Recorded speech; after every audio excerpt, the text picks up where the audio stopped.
part of PMs. Remove all grease from the slewing gear, clean up, and apply at least 1-3 liters of special open gear grease. So already removed, clean up, you see it's shining. Now I will be applying the open gear grease. So part of the reason why there is a PMS popping up every now and then is not that we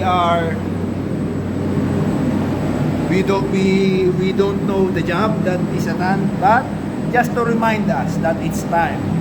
Clean up and put grease. So okay, this is the slewing gear of my crane, already cleaned up, and now I am greasing it, applying open gear special grease. So this is the motors, one main motor and 3 booster pumps motor, and the CJC is right here. So same thing, guys. So this one is for you, my students at G5 and G20.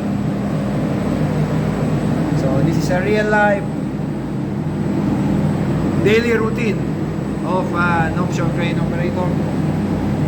This is the CJC pump. This is the drain tank. These are the motors. So slewing gear, I am inside the pedestal. I am inside the main motor room.